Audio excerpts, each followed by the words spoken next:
fundraising family, welcome back and thank you for watching another video. Today we are talking all about stand-up events. They're like getting increasingly popular and I don't know why. I get all these calls, can you do our event? And one of the questions I always ask is it a stand-up event? And this year, the answer has been yes, way more than normal. So if you want to find out about stand-up events and if they work or if they don't work, pros and cons, stay tuned.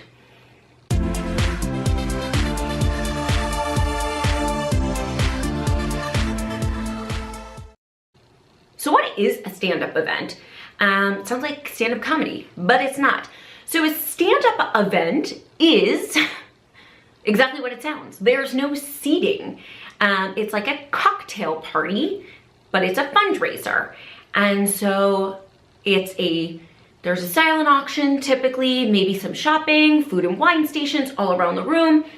And then for the live auction, if they decide to have one, or a fund a need or an ask a special appeal, they are going to try to gather everybody together to do this. So here's the deal. I will not even take your event if it's a stand-up event. I personally, I don't know if it's my height, I don't know if it's because of my size, like I'm 5'1" and I'm a little person. I don't know what it is. I have done them before and I'll never do them again. I think they are almost impossible to do. You're basically trying to have a fundraiser in the middle of a bar. So let's just imagine this. Let's take it out of the fundraiser realm. If you were a bar owner, would you ever allow anyone to come into your bar and make everyone shut up and be quiet for 10 minutes while they were supposed to listen to you? I don't think so. It totally goes against why people are there. People are there to mingle and have a good time and chat, and you're setting them up for this party atmosphere, and then you're gonna tell them all to be quiet? It's actually never going to happen. So my question is, why do committees and party planners and development directors think it's gonna happen at their event? Because in truth, it doesn't happen. Here's what happens. Everyone's standing around, they're drinking, they're cocktailing, they're eating their food, they're shopping, they're silent auction bidding. Then it comes time for the live auction or for the ask. A small group of committed donors, usually your major donors, will go to the front and you'll hear a lot of this. Shh, shh, shh, shh. You hear some glass clinking. By the way, the shushing drives me nuts. It's like school. No one wants that. The rest of the people are going to take 10 steps back and congregate by the bar. And it will be almost like 98% impossible to get them to be quiet. So what's gonna happen?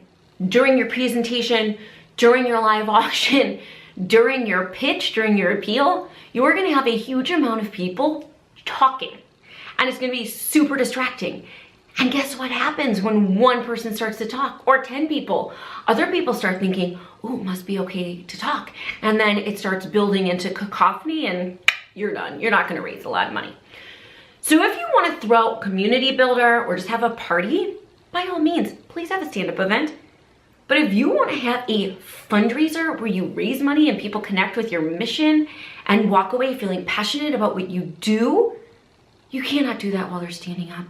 You just can't. You have to get them seated and get them to zip it. Now, I've been thinking a lot about this because I've been getting all these calls for stand-up events. And I'm thinking maybe it's my size, right? Like maybe I'm not imposing enough for people to see me because maybe I get blocked by people's heads. I mean, I don't really think that's true. Like I'm pretty imposing on the microphone. Not in a scary way, but like I can own it. I worked on a cruise ship with 3,000 people and I ran deck parties with 3,000 people. I could command 3,000 people standing up. I just couldn't ask them for money or to be quiet. So think about that. The other thing to think about is if you're gonna have a live auction or a paddle raise, something with paper, not with technology, what happens if that person moves? For me, as an auctioneer, people's placement in the room is very, very important for the auction. I know that I have one bidder over here and he's wearing a red tie, and I have one bidder over here and she is wearing a blue dress. That's at least how I do it.